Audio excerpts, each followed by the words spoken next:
de hecho, o sea, ahorita estamos viendo los métodos de integración. Todo este tiempo, muchachos, aunque fueron fórmulas diferentes, vimos de exponenciales, de funciones trigonométricas, de funciones que traían potencia. Se fijan que aunque fueron fórmulas distintas, siempre hicimos lo mismo, hicimos cambio de variable. En esta ocasión ya vamos a cambiar de método. Este es el importante. Le ponen ahí integración por sustitución trigonométrica. Este es como que el título principal. Integración por sustitución trigonométrica. ¿Escribimos esto, maestro? Sí, el título por lo pronto. Integración por sustitución trigonométrica. Este es el tema o el método, la técnica que vamos a ver el día de hoy. Está muy difícil, ¿o hay más o menos? Pues sí les puedo decir que es de un nivel mayor a lo que estábamos haciendo, sí. Y es o sea, más que nada es laborioso, son muchos pasos que hacer, pero pues, o sea, es muy mecánico, pues o sea, está bien establecido el método. Muchachos, les platico rápido cuándo van a usar sustitución trigonométrica. Este tipo de técnica o este método nos va a servir cuando tengamos que integrar funciones que tengan expresiones de esta manera. O sea, que traigan un radical, o sea, una raíz cuadrada, y que adentro de ella vengan expresiones que se parezcan a esto. ¿Se acuerdan que en la clase pasada usamos más o menos este tipo de expresiones?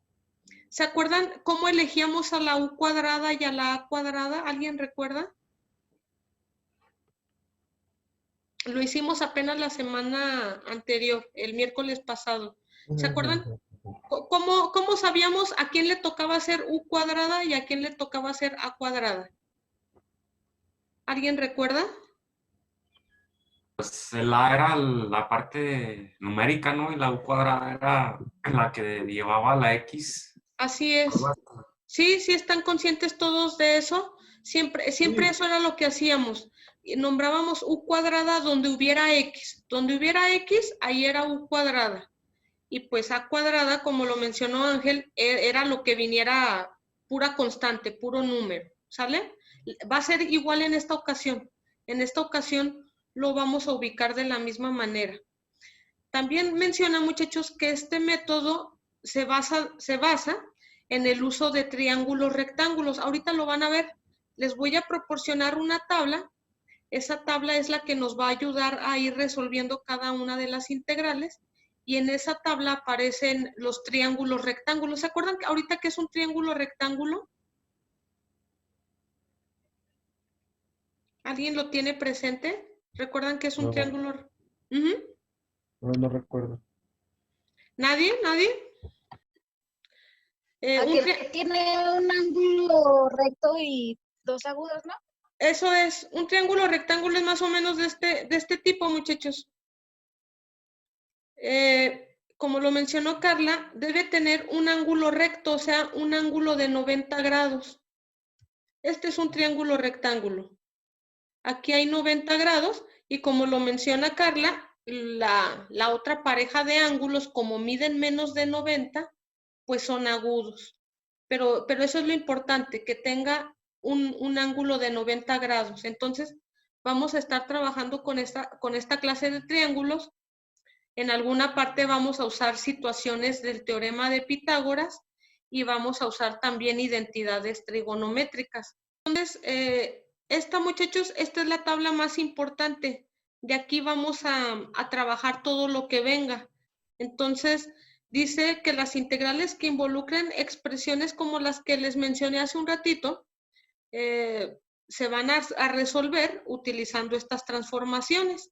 Y entonces, miren, esta primera columna es para ubicarnos en qué caso vamos a estar.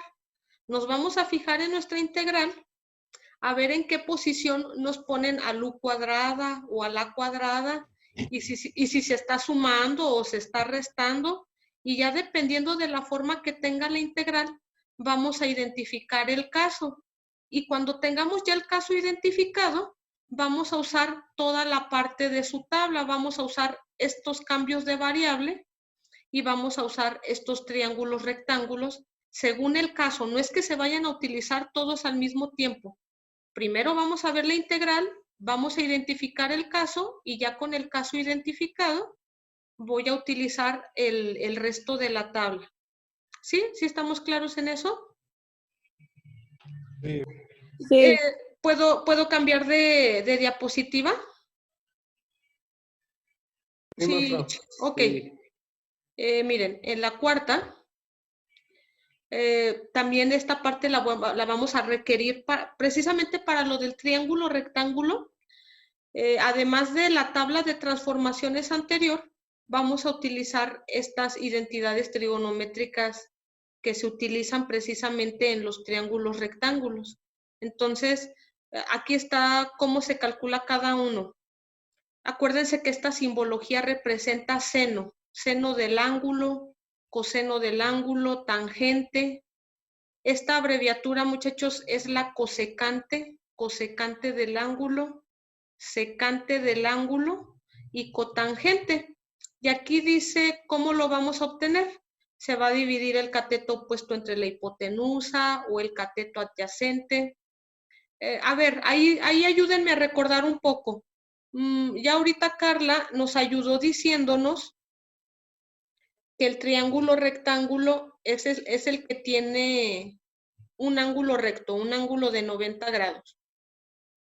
¿Se acuerdan? En este triángulo rectángulo, ¿quién era quién? O sea, ¿quién era la hipotenusa? ¿Quiénes eran los catetos? ¿Se acuerdan quién es la hipotenusa en el triángulo rectángulo? La hipotenusa es la que está como quien dice enfrente de los catetos, ¿no? Pues la hipotenusa siempre va a ser, chicos, el lado más largo. Siempre va a ser el que está enfrente de los 90 grados. Esta es la hipotenusa. Y los dos lados restantes, o sea, si se fijan, los lados que están formando al ángulo de 90 grados, esos siempre van a ser los catetos. Esos siempre serán los catetos. Ahora, ustedes dirán, pero aquí me habla de un cateto opuesto, de un cateto adyacente. Es cierto, uno va a ser opuesto, el otro va a ser adyacente. ¿Cómo vamos a saber quién es cuál? Pues dependiendo del ángulo. Por ejemplo, primero tienen que ubicar un ángulo. Si yo me enfoco en este, que yo lo nombrara aquí el ángulo alfa o la letra que quieran. Si yo le asigno una letra de este ángulo, ¿quién será su cateto opuesto? Hasta el nombre lo dice todo, muchachos. ¿Con qué relacionan eso de cateto opuesto? Si este es el ángulo. ¿A alguien le suena eso?